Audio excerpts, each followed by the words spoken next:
Good evening, welcome to Channel 44. I am Masiga Shegu Sembatia to bring you this hour's news update live on Channel 44.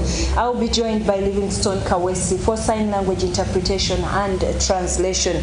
We'll start with what's happening in neighboring Congo. Uganda has started giving Ebola vaccines to its soldiers who are fighting against rebels in neighboring Democratic Republic of Congo. The exercise began last week and targets more than 10,000 members of the force fighting against the Allied Democratic Force rebels in Congo. So far, 6,200 Ugandan soldiers have been vaccinated. The Ugandan Army's Director of Public Health, Dr. Francis Xavier Bakehena, says the response from the troops has been good because they are aware of the threat Ebola poses.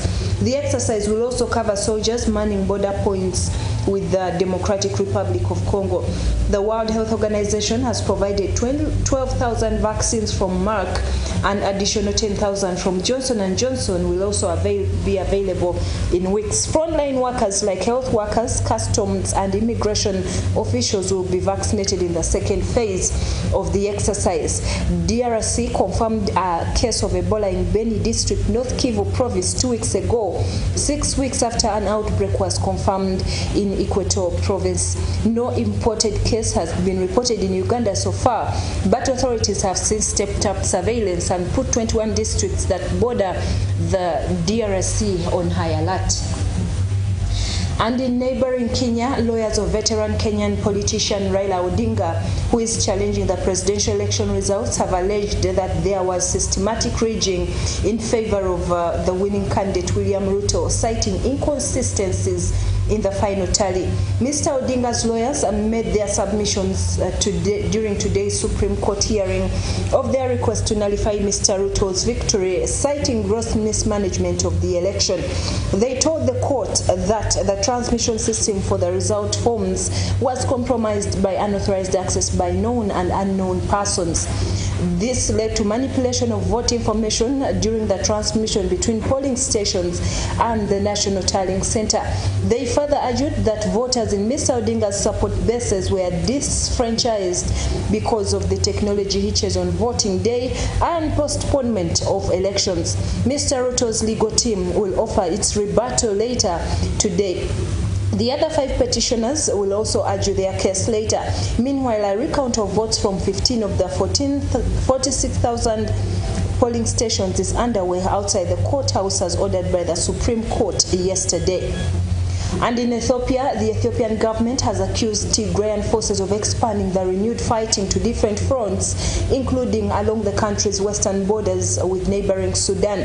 A statement today said news fronts had opened in the west after Tigrayan offensives in the east around the town of Kobo did not go according to plan. There has not been a response from Tigrayan forces about these allegations.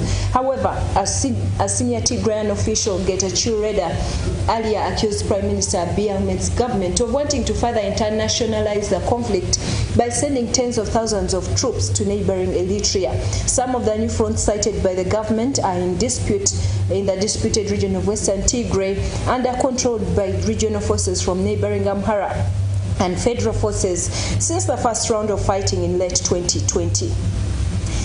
And elsewhere in the world, Taiwan has fired warning shots for the first time to drive back drones that flew over its outlying islands near China. Taiwan's defense ministry said the 3 drones were seen flying back towards the Chinese mainland.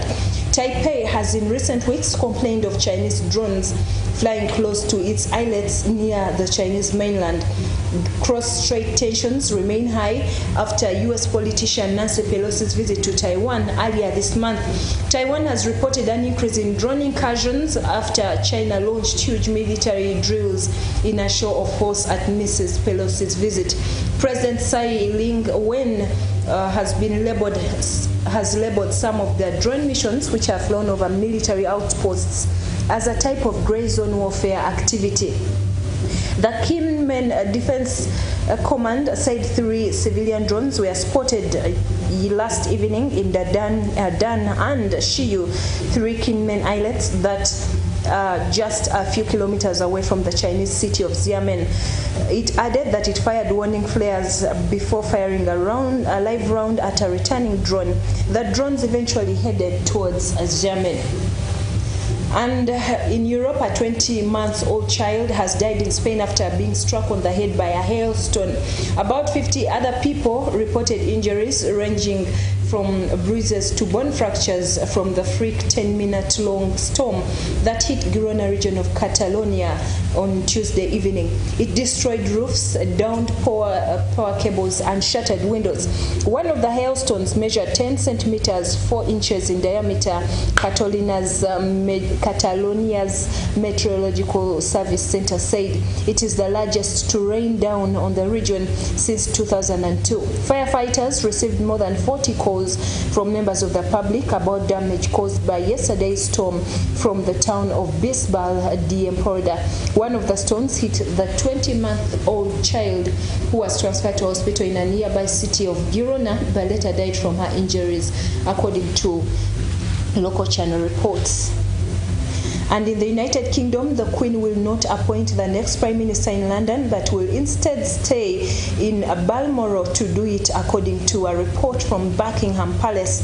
The new Prime Minister and Boris Johnson will go to Scotland in a break from tradition for the event on September the 6th. During her 70-year reign, the Queen, who is aged 96, has had an audience with her new Prime Minister, Buckingham Palace. It is understood that the decision was taken to provide certainty for the new Prime Minister's diary. The Queen has suffered from mobility issues, and it is understood that change was made to prevent the need for any last-minute rearrangements. Liz Truss or Rishi Sunak will be announced as leader of the Conservative Party on Monday, the 5th of September.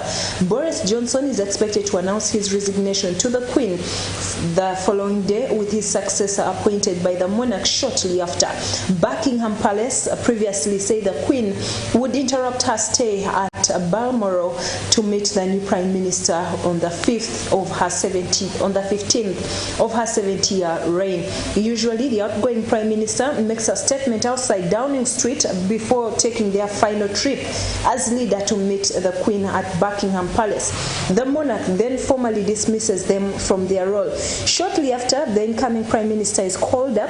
When a potential Prime Minister is called to see the Queen, she will ask them whether they will form a government. After the new Prime Minister has been appointed, the court circular will record that Prime Minister kissed hands on appointment. This is usually a handshake, and the actual kissing of hands will take place later at the Privy Council. It is then the new leader's turn to deliver a speech outside Number 10.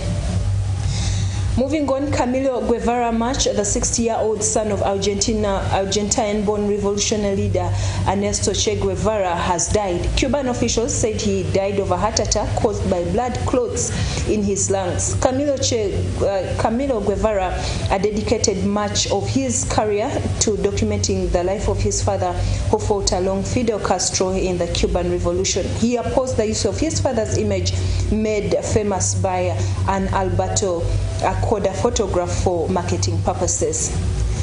And finally, documents stored at former President Donald Trump's Florida home were likely concealed as part of an effort to obstruct an FBI investigation, Department of Justice officials have revealed. In a court filing, the department said efforts were likely taken to obstruct the investigation into Mr. Trump's handling of classified material.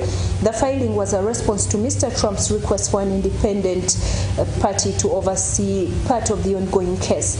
Mr. Trump denies any wrongdoing. Last but not least, Russia has completely halted gas supplies to Europe via a major pipeline, saying repairs are needed.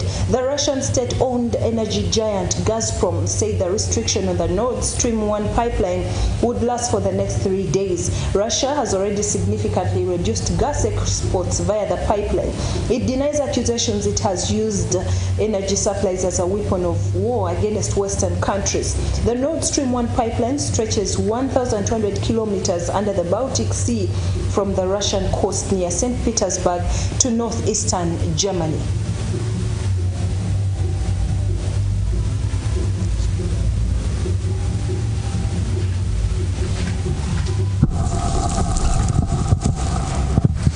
Well, that brings us to the end of this. That brings us to the end of this evening's news update. Thank you for watching Channel 44. I remind you of the Karamoja cry. We are sending food aid to the people of Karamoja. These are our own, these are our fellow Ugandans. Please join us as we deliver this food relief to our own, and let us salvage the situation in the northeastern region of Karamoja. We are delivering 50 kilograms of food per household, a combination, a fortified meal that has milk, it has sugar, it has oats, it has carrots, it has pumpkin seeds, it has millet flour, maize flour, rice flour, among others, and a booster that will help them revamp and re-energize and be back on their feet again. It will last 1 month. We have so far delivered 70,000 metric tons, and we are looking at delivering another 100,000 tons this week. Please join us by sending your seed to the numbers that will be availed during the services, and or you can bring your seed to the Miracle Center Cathedral and hand it to the pastor himself. He will pray a blessing for you. You will be tremendously blessed. God bless you. Today is the midweek service here at the Miracle Center Cathedral. Come and join us. Come and worship with us. Come and let us have fun in the presence of God. Remember to bring the sick, the lame, and all those that need the hand of God upon their lives. He is present to heal and deliver all of us. God bless you. Enjoy your evening.